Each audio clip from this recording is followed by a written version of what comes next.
Hello, it's Michael. In this video, we're going to work on solving two-step equations using number sets. We will not work through these formally. We'll do some simple equations so you can get the idea. To understand this, you need to know a few things. What a one-step equation is, or you'll need to be familiar with it. Know what a variable is. You know your x, your y, your a, and know basic arithmetic. I'll work through 4 equations with you. Then I'll give you 4 equations to work on your own at the end, and I'll give you the answers. But you need to ask why. Why are you doing this? What is the point? How does it help? Equations in math in general give you an important key to science. That is, to practical cause and effect knowledge. Science is not some la-la thing as you might think as presented in school. Science is practical cause-effect knowledge. It is your cell phone. It is the computer you're listening to this on. It is an ambulance. It is a fire truck. It is modern medicine. It is a hospital. Those are not trivial matters. And equations are important in very important areas like finance, economics, business, and more. Here's an example. This might be a little too much for you if you're not used to these equations, but don't worry, and after a while this will be nothing. Just you need some patience and some progressions. Now this equation would give you the rate for a taxi. It'd be $4.75 for the first mile, plus $2.20 every mile thereafter. This is how much a taxi would cost in Houston, Texas in 2014. Here's another equation, even more complex, but you'll be getting to it, no problem. This tells us what would be our estimated revenue if we're selling a $400 product, and we think, okay, if we decrease the price by $10, 90 more people will buy the product. Or if we increase by $10, 90 fewer will buy it. PV equals nRT, it's another one. This is important for understanding gases, like air or oxygen gas or nitrogen gas, not like gasoline, which is more like a fluid. This would tell us what pressure and volume we need something to be at to increase the gas to a certain temperature. This would be for an enclosed gas under certain conditions. It wouldn't work for what's in a car. That's a more complicated situation. And there's lots more that they're useful for. So let's go ahead and get on with our equations, because now you know some of why they are important and useful. That's just a few examples of the infinitude that there are. So, on to the first of our 4 equations. 2x plus 5 is 23. So, this means we double a number, add 5 to it, and get 23. The number we're calling x. That's the way we work. That's the way the mind works. We name things. Sam, Samantha, Bob, elephant, table. Well, we have some number. We have to name it. That's just the way it goes. And instead of calling it number or Jonathan, it's much easier just to call it x. So we use letters. Now, we got to figure out what that unknown number is. So we got to think, okay, let's ask ourselves questions. What plus 5 is 23? Well, if we add 5 to something to get 23, it's got to be less than 23. Specifically 5 less. So we have to do 23 minus 5 to get that number. And what is that? 18. 18 plus 5 is 23. So our 2x is to equal 18. You can see it matched up there. Okay, next. Now we're doubling something to make our 18. Okay, so what do we double or multiply by 2 to get 18? Clearly 9. 2 times 9 is 18. So 9 is our answer. The x equals 9. 2 times 9 plus 5 equals to 23. Hopefully you find that easy. As long as you got good arithmetic skills, you can figure that out. Sometimes you don't have to ask questions. The answers will just pop into your head. You might need more practice. No problem. That's the way it goes for a lot of things. Okay, so let's try one more. This will be number 2. 5x minus 17 equals 18. So, what happens here? We multiply a number by 5, we subtract 17, and we get 18. Okay, so what is it? Let's think. Let's ask some questions. So what minus 17 is 18? That means we need a number bigger than 18 because we've got to take away 17 to get to 18. So we've got to be above 18. And it's specifically 17 more than 18. So we need 18 plus 17. So, yeah, it's 35. So 35 minus 17 is our 18. So that means 5x equals 35. So 5x is 35.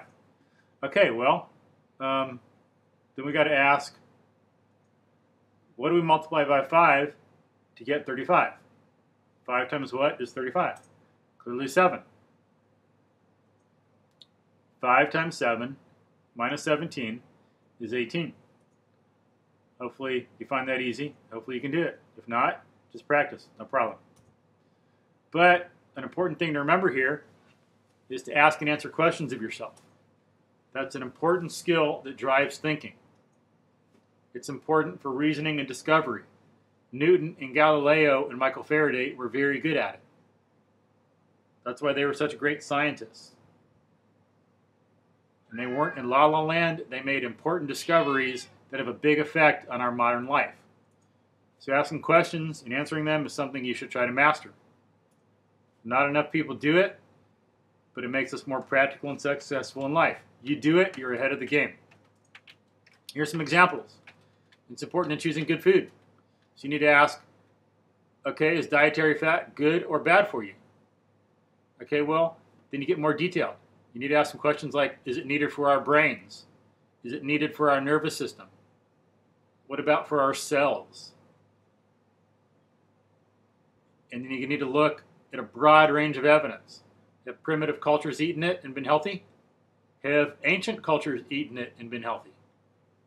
What happens with the culture when they go from a diet high in saturated fat to one in a bunch of carbs? That's a very important question. It makes a difference for athletic performance, functioning at your best on the job. It makes a big difference for how healthy you are, how often you get sick, could help prevent cancer. Okay, it's important in getting things done. When people asked, what is electricity, and found out answers, when they asked, what is magnetism, and found out answers, when they found out that one affected the other, and they got electromagnetic induction, which gave us the alternator in car engines, which gave us modern dams, where you have water power being turned into electrical energy. Electricity is very practical and important in our lives, and it came about by people asking and answering questions. It's important in writing an essay. If you are a boss or you have a high position in the military, you will be writing recommendations for subordinates. And how well you can write determines whether or not they will be promoted. Or if you are a subordinate, you want to try to find a good commanding officer or boss who can write well, and that will help out your career. But in writing an essay about a person, okay, you need to ask, who is this person? What has he done, good or bad? What does that show about her character? You need specific incidents to back up the general claims you're making. It's important in doing well on the SAT, in deciding what you want to do for a career, and in understanding the physical world. So you should do it, practice it, master it. Okay, let's go on to number 3. 7y minus 14 is 21. So we got a different variable here, y, big deal, just a different name for a different number we're trying to find. Now, this equation means we multiply a number by 7, we take away 14, and end up with 21. So what is it? Okay, well, we got to ask, what minus 14 is 21? We take 14 from something, you get 21. So we need to be more than 21, because we have gone down 14 to get to 21. So specifically, we're 14 more than 21, so we do 21 plus 14. And what do we get? 35. It's 35 minus 14, that's 21. So you can see there, 7y must be 35. Okay, so 7 times something is equal to 35. So you ask, what do we multiply by 7 to get 35? Well, clearly, 5. Y equals 5. That's our answer. 7 times 5 minus 14 is 21. Hope you find that easy. Let's go on to number 4, last one. Okay, we divide something by 6, add 11 to that, and get 16. What number is it? Okay, so we want to know what plus 11 is 16.